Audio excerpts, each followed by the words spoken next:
Oke guys, jadi hari ini gua bakal ngebahas salah satu saham yang jarang banget orang lihat dan gua udah pantau sejak lama. Oke, dan ini saham consumer. Oke, pastinya. Dan sebelum itu, jangan lupa guys, gua sekarang sudah ada program 1% ya untuk mensejahterakan rakyat ini. Oke, jadi kalian boleh DM gua untuk program 1% ini, dimana gua bakal ngebantu kalian untuk financial plan ya. Oke, dari dasar sampai akhir. Oke, jadi kalian boleh langsung WA di sini, oke? Jadi ya, jangan aneh-aneh ya, oke? Jangan nanya-nanya saham, karena kalau mau nanya-nanya saham itu kalian mesti udah di program gue dulu, oke? Jadi baru boleh nanya-nanya ya, karena banyak banget yang WA gue buat nanyakin secara private, dikira apa? Nganalisa itu gampang guys, gila loh ya. Jadi boleh disupport dengan di program 1% gue ini. Oke, jadi ya kita langsung masuk saja dulu ya. Nah, untuk TCID ya, nama TCID, oke, TCID, Mandom Indonesia ya. Ini jarang banget ya, dan sahamnya juga agak gitu liquid. Kemarin mereka baru saja stock split. Oke, stock split 2023 1/2. Oke, ini salah satu saham consumer favorit gua karena satu-satunya di bursa yang sangat murah dan sangat besar saham perusahaan ini, oke? Karena kenapa gini? Kita ngomong aja ya. Oh, sebelum itu disclaimer on ya, ini bukan ajakan jual atau membeli satu saham, untung rugi kalian tanggung sendiri, oke? Karena ini gua cuma sharing. Kalau Mandom itu dia kan memang produk itu kita udah tahu ya. Gatsby ya, untuk pria itu biasa form produk kecantikan untuk pria dan wanita. Oke, jadi kalian udah tau lah ya, biasa cowok tuh Gatsby ya. Terus kalau cewek itu biasa Pixi. Yang mbak-mbak, ibu-ibu, kakak-kakak cewek ya pasti udah tau lah itu Pixi. Oke, tapi kan yang paling kita terkenal itu mereka udah tahu apa? Gatsby kan. Gatsby, terus mereka ada juga Johnny Andrean, produknya dari Mandom, terus banyak ya. Jadi apalagi Gatsby ya, Gatsby itu kita dari zaman sekolah guys. Jadi kita ini ngomong-ngomong dulu ya sebelum kita masuk ke dalam valuasinya ya. Kalian tahu nggak sih Gatsby itu dari gua zaman masih SMP ya, itu udah berapa puluh tahun yang lalu ya. Shit, cepet banget, time flies so fast man, damn it. Oke, jadi itu Gatsby itu selalu tetap ada itu. Teman-teman sekolah gue tuh pada pakai Gatsby lah. Kalau enggak, lu pakai Gatsby ya atau apa gitu loh.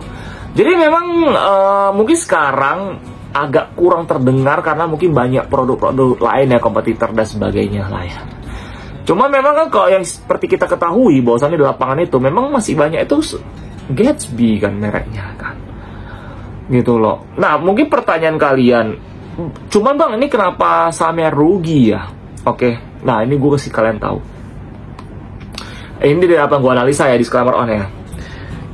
Dia memang secara utang kecil banget. Salah satu consumer good yang kecil. Dia consumer good dalam arti untuk alat kecantikan ya. Kalau kalian mau head to head, si TCID ini itu sama Vichy ya. Vichy itu Victoria Care Indonesia. Itu juga produk kecantikan. Ya, cuma kalau yang Vichy itu lebih ke wanita sih. Ya, kalau untuk pria agak kurang. Tapi lebih kalau untuk Mandom dia lebih hybrid ya. Nah, kalau misalkan untuk TCID sendiri, jadi gini. Kita lihat ya pangsa pasar dulu nih. Zaman sekarang ya, gua sih lihat langsung di lapangan ya. Kayaknya cowok itu sekarang agak jarang jaga diri. Jaga penampilan nggak sih gue lihat gitu loh. Banyakan cewek gitu loh. Nah, alasan kenapa Vichy bisa profitnya gede semua karena rata-rata mayoritas produk cewek gitu loh. Nah, sedangkan TCID dia mayoritas produk cowok gitu kan. Dan pada saat COVID itu kan nggak ada orang beli. Nah, kalau memang produk-produk kecantikan kayak gini ya, kok sekali kita lagi rugi kan, kita mau turn around itu memang nggak susah. Karena adanya saingan di lapangan juga gitu loh guys. Nah, jadi kalau misalkan kalian lihat lagi nih di mana-mana gitu kan, memang kayak kita bilang Gatsby orang udah pada tahu gitu. Cuma seberapa banyak orang beli dan seberapa banyak orang pakai. Karena seperti kita ketahui, lu beli satu foam rambut gini aja itu bisa simpen berapa bulan. Lu bayangin kalau satu orang bisa nyimpen sampai 5 bulan, 4 bulan, dan kita di Indonesia ini berapa ratus juta jiwa, dan kita ngomong lah 40 berapa puluh persennya lah kayak gitu, tekor juga bro, gitu loh. Perusahaan sih bakal tekor, bakal rugi, karena kan makanya aku bilang bedakan, karena gini, consumer tuh banyak. Consumer yang untuk makan itu, kalau makan itu memang kalian beli, bisa habis dimakan langsung beli lagi, habis makan beli lagi, itu lain. Kalau ini kan untuk penampilan. Kalau penampilan itu memang pada dasarnya bisnisnya itu memang agak lebih berat. Kembali lagi, nggak semua orang itu doyan penampilan. Malah sekarang gue lihat banyak kan yang beramburadul semua. Gue lihat rata-rata mayoritas sampai banyak orang sekarang, anak zaman sekarang, mereka tuh nggak gitu penting penampilan, gitu loh. Jadi dia tuh rugi karena di sana sih sebenarnya sih. Jadi kalau misalnya nanya gue ya, kita masuk ke valuasinya dulu. Untuk market cap dia itu adalah 961 miliar. Itu dimana itu untuk tipe perusahaan seperti dia yang sudah lama banget berdiri ya, itu semurah banget sih sebenarnya sih. Gila, ini murah banget. Karena gue pernah hitung nilai wajarnya, dan nilai wajar tuh gede banget, nggak segini.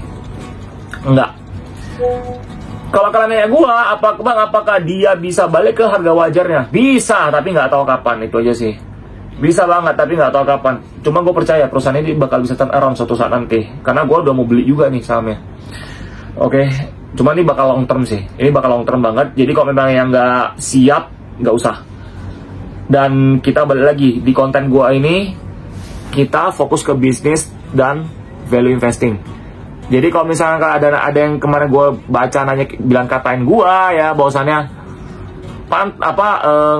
olokin gue dan sebagainya. Sorry, ini bukan konten kripto ya. Jadi kalau memang sepi wajar, karena kenapa? Di sini tempatnya para pebisnis, investor gitu loh. Jadi kalau pebisnis sama investor itu nggak FOMO, nggak rame-rame punya bro. Jadi kalau memang kalian rasa sepi, iya itu karena konten-konten kripto kalian aja udah, kalian comot aja kriptonya ya, oke?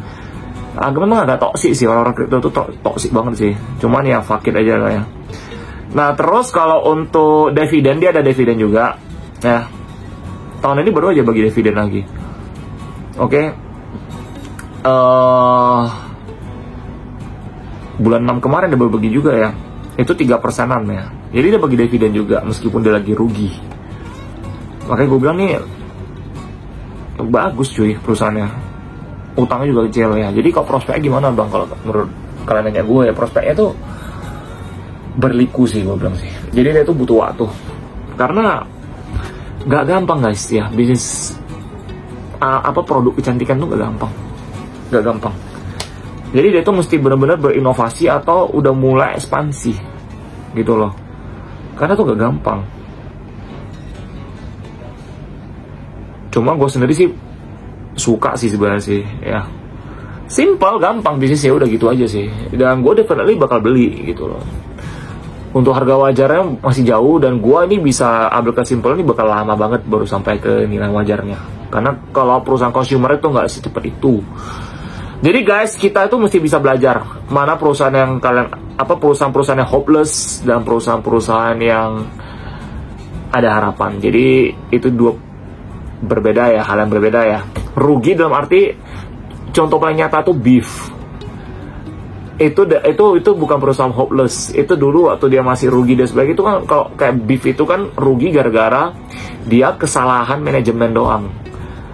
Gitu loh. Pas sebelum Covid beli sapi banyak, mahal. Beli sapi di harga atas. Ketika Covid mereka terpaksa jual sapi yang semua, ya rugi. Makanya gue bilang itu aja sih. Makanya sekarang Beef udah turn around. Simple kan, kalau kita udah tahu permasalahannya apa, lu beli dan lu pasti bakal profit. Gitu aja sih ya. Oke guys, jadi untuk TC ini kayak gini aja ya yang bisa gue bilang lah. Jadi gak ada masalah untuk perusahaannya ya. Kalau memang ada yang tertarik, boleh coba cek laporan keuangannya dulu, analisa dulu. Oke guys ya, apakah kalian ngerti bisnisnya atau enggak? Kalau gue sih udah oke, karena gue udah sering cek juga ya. Oke, jadi seperti biasa guys, disclaimer on ya. Ini bukan ajakan menjual mobil suatu saham, untung rugi kalian tanggung sendiri. Oke, dan sekarang gua sudah ada program 1% ya guys ya. Program ini adalah program untuk membantu agar rakyat kita bisa maju secara finansial. Oke, dan gua ingin membantu bangsa ini untuk maju. Oke, jadi gua bakal bantu untuk financial plan. Silakan WA di nomor WA ini. Oke guys, jadi oke, see you on the next video. Bye bye guys.